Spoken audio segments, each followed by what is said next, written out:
Nuestro sistema de salud está en una situación crítica como consecuencia o las razones son financieras. Y no es de extrañar porque este gobierno ha tenido un pésimo manejo financiero en todos los campos.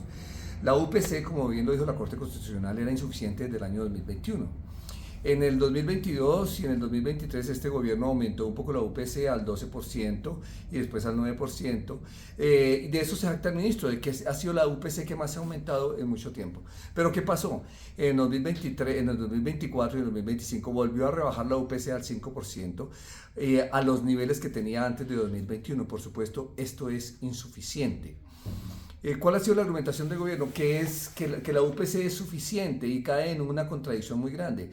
Dice que la UPC es suficiente, pero a la vez manifiesta que no tiene los elementos adecuados para calcular la UPC porque no tiene la información suministrada por las EPS. Es de recordar que la mayoría de EPS, las más grandes, han sido controladas por el gobierno y si no tiene información es porque ellos mismos no han sido capaces de recopilarla. El ministro Jaramillo, quien ha sido el Goebbels en contra del sistema de salud, el panfletario de la propaganda negra contra la salud, dice una tras otra falacia contra el sistema, todas insostenibles, que hay una gran corrupción. Si hay una gran corrupción en el sistema, tendríamos que preguntarnos en las EPS que ellos están controlando, ¿la corrupción sigue? ¿O es que nunca ha habido la corrupción de que ellos manifiestan?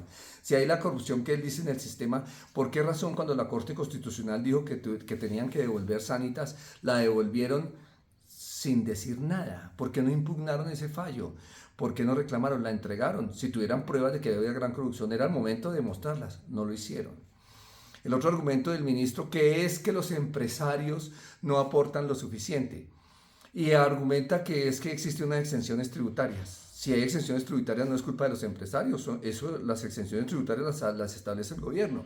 Y entonces se pregunta uno, si el gobierno ya pasó una reforma tributaria, ¿por qué no quitó esas exenciones de las que él tanto se queja hoy?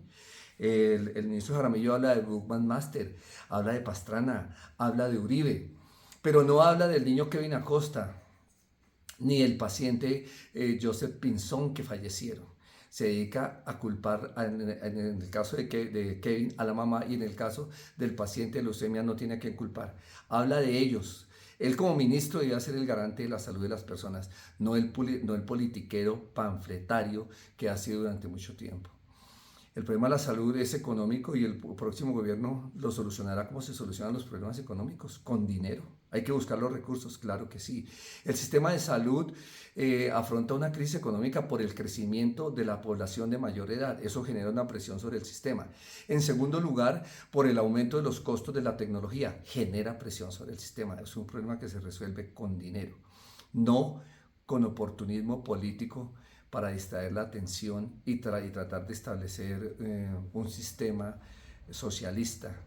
Este ministro marxista, al que alguna vez un reconocido periodista de diarios de Conveima le dijo que a él no lo asustaba un guerrillero de mentiras, que no le habían asustado los guerrilleros de verdad, mucho menos los guerrilleros de mentiras.